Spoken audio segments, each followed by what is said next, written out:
Hello everybody, Chris Profi, Musically Obsessed. Sunday seems like a jazz sort of day, so today I'm exploring my jazz vinyl collection, and I picked out 5 records to listen to this morning, and I am thoroughly enjoying them. So the first album is by Eddie Lockjaw Davis, and this is the album called The Cookbook. Now, this includes Volume 1, which was released in 1958, and Volume 2, which was released in 1958. This is a remastered version that was released in 1974. This includes, of course, Eddie on tenor sax, some great organ work by Shirley Scott, and the flautist Jerome Richardson. Just a killer record. This is a gatefold on Prestige with some killer liner notes inside. I picked this up at a local record store used. I think I paid like $5 for it. It's a double record. Really good stuff. Something on the Impulse label. Gil Evans, Out of the Cool. Been spinning this one this morning. Just a killer record. Of course, you've got Gil on piano. This was released in 1961. These Impulse remasters or reissues are incredible. You know, you've got a nice shiny cover. It's hard to see. Oh, maybe you can see the shininess. It's got a gatefold with information. What I think is really cool is it shows you the setup of the band when they recorded this, which I thought was pretty interesting. So Gil Evans, Out of the Cool on Impulse, 1961. And before I go any further, I am not an expert on jazz, okay? I just know what I like to hear. And, you know, to let you know, this information that I'm giving you, a lot of it I had to look up because, again, I am not going to pretend to be an expert. I do like to learn about jazz, and I like to tell you guys what I do learn. But, you know, I'm not an expert. I didn't know all this stuff. I looked it up, okay? I'm just going to let you know. Because on the Chris Profi channel, I'm honest on here, all right?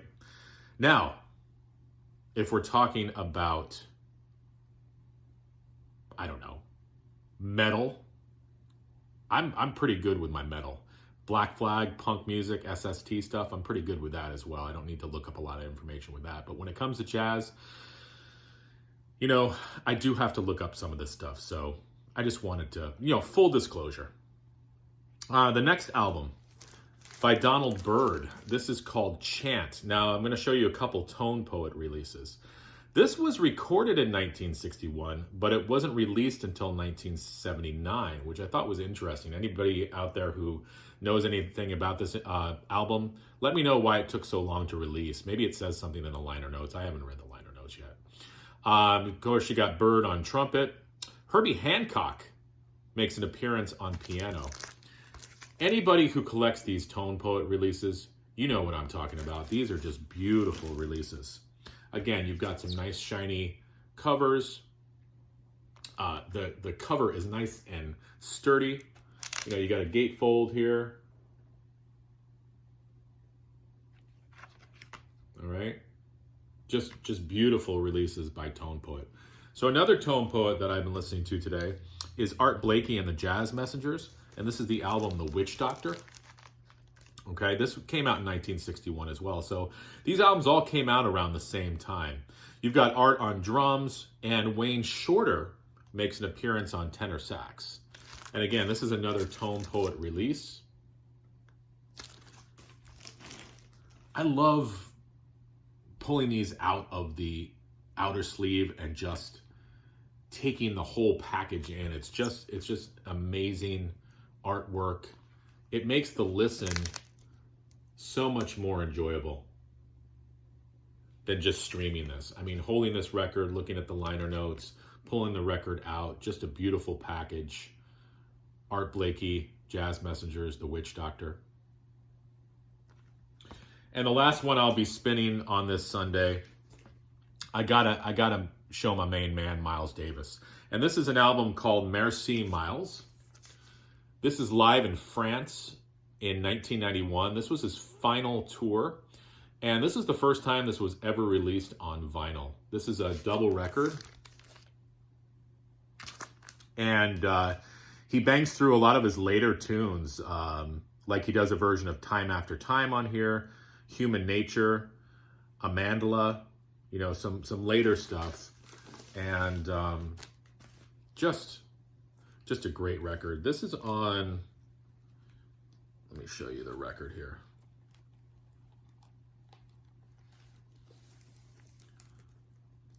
Warner Records, just a custom label.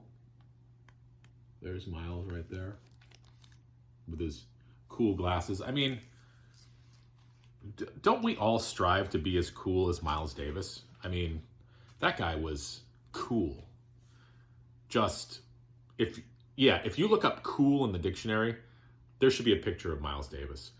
So that's what I've been listening to today. Let me know what you guys think about any of these records, any of these artists. And again, I don't pretend to be an expert on jazz, but I do know what I like. So there you go. Enjoy the rest of your Sunday. Adios.